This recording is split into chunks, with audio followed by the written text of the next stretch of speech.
What is going on, everybody? Welcome back into the channel. My name is Rock Soldier, and today we're going to be listening to Ren's latest track. Guy just dropped an album a couple weeks ago. Now here we are again with a brand new track. We got Eden. It's a long one, man. Super excited to check out this track. We're going to get into it.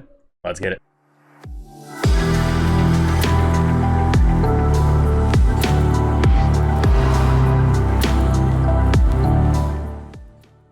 Let me tell you a story as old as time. The story of Adam and Eve. Let me tell you a It story starts with a about God boy who wanted named more. Jimmy. God had just created the heavens and the earth. He had the angels by his side, but they had no will of their own. And so the autonomy to love or reject him was never theirs. All but for one. The once called bringer of light. Lucifer, morning star. Lucifer was the fairest and most intelligent of all the angels. He was the closest thing to God's image, and in his likeliness, Lucifer felt restless. He began to question and doubt God. He doubted the hierarchy opposed upon him. He felt God was arrogant. In his frustration, Lucifer built a throne that stood even above God's and declared mutiny. A war ensued. God, being all-powerful, came out the victor and banished Lucifer from the heavens and exiled him to earth. Once again, God was alone with his power. Perhaps from loneliness, perhaps from curiosity, perhaps from a desire to share love, God began to work on his greatest project yet, a being that would mirror himself, the human, two humans specifically, Adam and Eve. They were placed inside a paradise built for them on earth, the Garden of Eden. In the garden, God placed a tree that bared fruit that would grant anyone who ate it powers bestowed only to a God, to tell good from evil, left from right, to live righteously or to sin. He named this the Tree of Knowledge. God told Adam and Eve they could eat whatever. So I'm not completely well versed in the story 100%, but everything I've heard does sound accurate. According to my knowledge. So if it isn't accurate, let me know down below in the comments. But as far as I can tell, this seems, right up the alley of the story, right? To tell good from evil, left from right, to live righteously or to sin. He named this the Tree of Knowledge. God told Adam and Eve they could eat whatever they wanted in the garden, but never the fruit from the Tree of Knowledge. And if they disobeyed him, it would be punishable by death. The basic way the story of Eden is told is that Eve was tempted by Lucifer in the form of a serpent to eat a fruit from the Tree of Knowledge. Convinced, she bit the fruit, she passed it to Adam, and he did the same. Suddenly, ultimate knowledge filled their minds, and they realized they were naked and felt shame. God discovered this betrayal and felt anger. He exiled Adam and Eve and cursed them with the life of a mortal. They would work, they would bear children, and they would die. The fate of a human. Now look deeper. In the story, the serpent tempted me by telling me I would gain ultimate knowledge and that God would spare me. Both were true. This wasn't some great deception, meaning that Satan, in the likeliness of God, perhaps understood his intentions. In fact, The only lie uttered in the Garden of Eden was by God, who did not end up condemning Adam and Eve to death. This could be seen as an act of Mercy, but the sheer fact that the tree existed and that humans were initially cut off from this knowledge. may imply some part of God was afraid that if humans were granted the gift of perception, they, like Lucifer, would have the power to reject him too. The fact that there stood a beautiful tree that could grant this knowledge in the first place implies that a small part of God, supposedly all-knowing, perhaps wanted and intended the humans to bite too. In the Bible, Satan was an exiled angel of free will. Humans are exiled descendants of Adam and Eve. also with free will. Not only have we shared a similar fate to the devil, we were also both constructed We in the were image of also our both Creator, constructed in the image of our Creator. meaning our behaviors, in some shape I like the imagery they're using here in the video to kind of just enhance that idea that everything may not be what it seems on the surface. I like the transitions are super cool. And this most latest one, this like rose or something turned into this like AK type thing, right? But yeah, this is definitely interesting. I didn't expect so many different voices to come in, so it threw me off a little bit in the beginning. But yeah, I mean, this is about what I expected going into this. I mean, you know, Garden of Eden, I had a idea that this was going to be kind of aimed in this general direction, but it's interesting. So we're gonna keep going because I just kind of want to keep hearing and try to gather my thoughts The here. humans to Bite 2. In the Bible, Satan was an exiled angel of free will. Humans are exiled Descendants of Adam and Eve. also with free will. Not only have we shared a similar fate to the devil, we were also both constructed We in the were image of also our both Creator, constructed in the image of our Creator. meaning our behaviors, in some shape or form, imperfectly echo His. We could assume that this kind of God has his doubts, But- but as the most powerful being, Being in the universe he has no one above him to turn to with questions, and no one to doubt but himself, an incredibly lonely and isolating existence. We must only assume that the common thread between God, Lucifer, and us is the desire for more, an eternal curiosity, a desire perhaps birthed from a seed of loneliness. If not, Oh why would man, we exist in the this would make sense, and I may be reaching a little bit with this one, but it's almost, I think he's almost tying it into, you know, the greed and, you know, the quest for power, you know, all that stuff, kind of tying it into that theme from the Money Games series, and you know, that album in general, really into this one, which is an interesting idea. I don't know if I've ever kind of thought of it like that. We must only assume that the common thread between God, Lucifer, and us is the desire for more, an eternal curiosity, a desire perhaps birthed from a seed of loneliness. If not, why would we exist in the first place?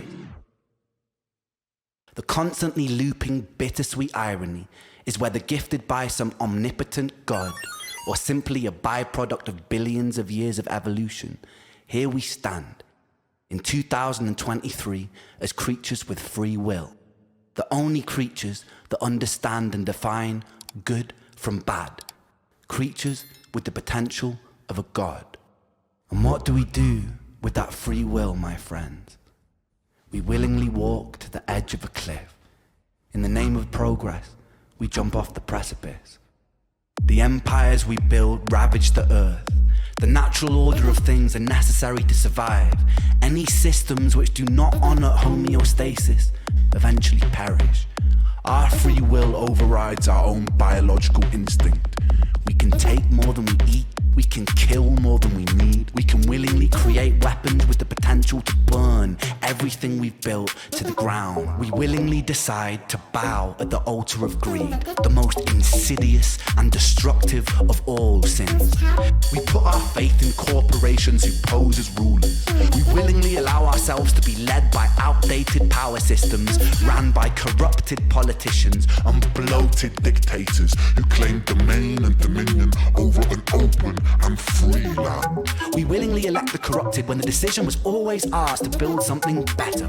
We willingly create and impose separation because of beliefs that we are force-fed through our phones and television sets. We always had the will to reject these things, but we adhere to them as though they were the laws of physics.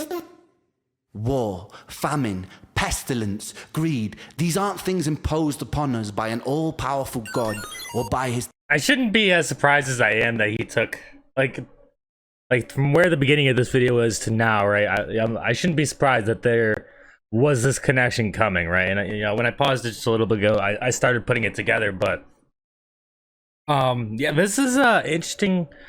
I mean, I suppose it's not too different from what he's been saying in the the Sick Boy album, right? And especially in like Money Game 3 and stuff. You know, I mean, like where does the greed end? Like, when is enough enough? You know. And when you think about a lot of the things that we have put in place as like a human race, a lot of it is with the goal in mind of getting more for whatever reason, right? If we need more food for our population to feed our population, we need more shelters, we need more power to have more control so we can continue to make more money, you know. And it's, you know, it's definitely a slippery slope, but it's kind of interesting to see this connection drawn between religion to this in this kind of, I guess in this connection, right? And just in the way that this one is, or in the way that he's trying to make this connection, I should say. Greed. These aren't things imposed upon us by an all-powerful God or by his demonic adversary. They are here because of us, not because of free will, but because of our inability to use it. We must be motivated to be better, not out of fear of punishment of an eternal damnation, but because the choice exists, because we love ourselves, because we have the power to absolve ourselves of so much unnecessary suffering. Take a second to be in this very moment. In this moment, how much suffering is happening all over the planet right now? How many people are dying of illnesses that could have easily been cured, but aren't because of the selfishness and greediness of humanity? How many people break their backs and reject their own passions to simply afford bills and food? How many of us crave distraction from existence? How many of us numb that pain in whatever way necessary? How many children are being abused? How many people sleep cold and hungry on the streets? How many of us become cogs inside a machine that is destroying itself? How many soldiers have been forced to fight in meaningless wars? How many humans have killed for ideals they don't believe in or understand? How many people have died for the greed of another man? And how much of this was avoidable? As written in the Bible, Satan was not condemned to hell. Satan was condemned to earth. He lives there amongst other creatures with free will, who always had the choice and still chose their own undoing. Ladies and gentlemen, this is our self-made hell. The bittersweet irony is this is a creation of our own. Yeah, what he's about to say exactly what I was getting ready to say was that, you know, he's saying that we've put ourselves in this position. And that's true. I mean, again, going back to what we were saying earlier, I mean, most ideas, most systems or hierarchies or whatever you want to call it are human-made ideas, right? They're not natural orders or, you know, like anything like that. I mean, like government, politics, money. I mean, like specifically just referencing some of the things he said in Money Game 3, but those are all made up things, right? You know, they're just made up. I'm like blanking on a name for it, but we'll just go with systems, right? They're like made up systems that really hold no true weight.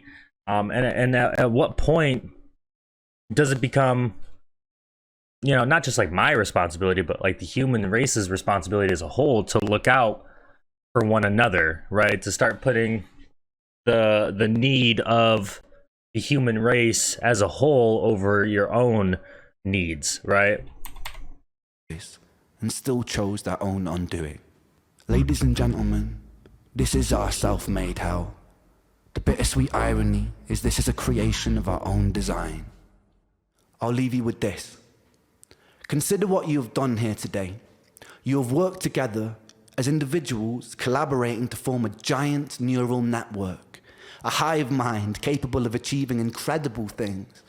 We have lent on each other's strengths to solve puzzles and decipher riddles, and we've done so to win money.